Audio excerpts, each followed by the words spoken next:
सभी साथियों को नमस्कार। जैसा कि आप देख रहे हैं, बहुत ही महत्वपूर्ण खबर। आठवें वेतन आयोग से पेंशन धारकों को बड़ा झटका। जाने क्यों नहीं बढ़ेगी पेंशन। केंद्र सरकार के कर्मचारियों और पेंशन धारकों के लिए आठवें वेतन आयोग को लेकर चर्चाएं तेज हो रही है। सभी की उम्मीदें इस आयोग से जुड़ी हैं, खासकर उन लोगों की जो पेंशन और अन्य भत्तों में बढ़ोतरी चाहते हैं। लेकिन सवाल यह उठता है कि क्या इस बार पेंशन में बढ़ोतरी होगी।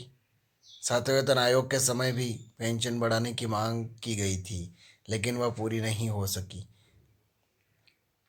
इस लेख में हम विस्तार से समझेंगे कि पेंशन क्यों नहीं बढ़ाई गई और आठवें वेतन आयोग से क्या उम्मीदें की जा रही हैं। तो बने रहिए अंत तक। कि आठवें पे कमीशन और पेंशन में बढ़ोतरी की उम्मीद।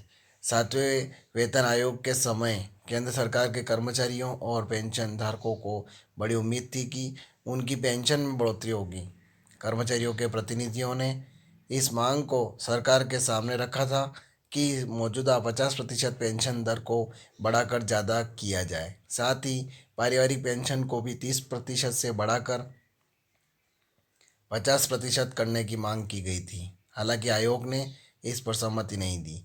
आयोग ने अपने रिपोर्ट में स्पष्ट किया कि वेतन ढांचे को बदलने से सरकारी खजाने पर अतिरिक्त भार बढ़ेगा, इसलिए पेंशन की मौजूदा दरों को बनाए रखना ही उचित होगा। आठवें पे कमीशन ने पेंशन क्यों नहीं बढ़ाई। सातवें वेतन आयोग ने पेंशन दरों में कोई बदलाव नहीं किया। इसका मुख्य कारण यह था कि वेतन संरचना में बदलाव के चलते पेंशन पहले ही बढ़ रही थी। आयोग ने सरकार से इस पर विचार करने को कहा, लेकिन सरकार ने भी इस पर कोई निर्णय नहीं लिया।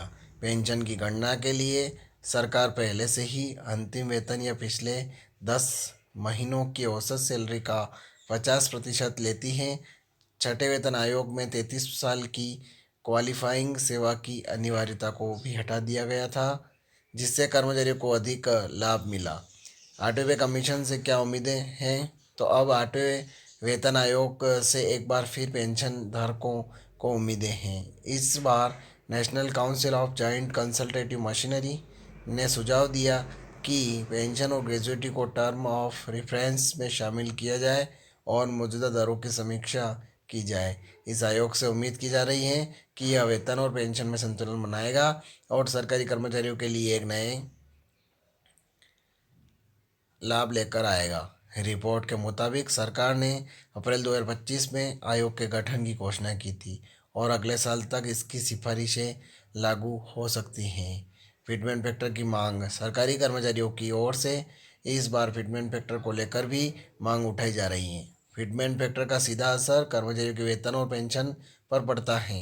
छठे वेतन आयोग में फिटमेंट फैक्टर में बढ़ोतरी की गई थी, लेकिन कर्मचारियों की मांग पूरी तरह से नहीं मानी गई थी। इस बार सभी स्तरों के कर्मचारियों के लिए एक समान फिटमेंट फैक्टर की मांग की जा रही है। कंक्लूजन। आठवें वेतन आयोग से पेंशन धारकों को काफ़ी उम्मीदें थी, लेकिन उनकी मांगें पूरी नहीं हो सकी। आयोग ने आर्थिक कारणों का हवाला देते हुए पेंशन दरों को यथावत रखा। हालांकि आठवें वेतन आयोग से एक बार फिर कर्मचारियों और पेंशनधारकों को वेतन और भत्तों में वृद्धि की उम्मीद है। अब यह देखना दिलचस्प होगा कि सरकार इस बार क्या फैसले लेती है और पेंशन को लेकर क्या नए बदलाव होते हैं। तो ये खबर थी। ज़्यादा से ज़्यादा शेयर करें, लाइक करें, कमेंट करें आपको खबर कैसी लगी और आप मेरे चैनल पर नए हैं तो चैनल को सब्सक्राइब जरूर करें। जय हिंद, जय भारत।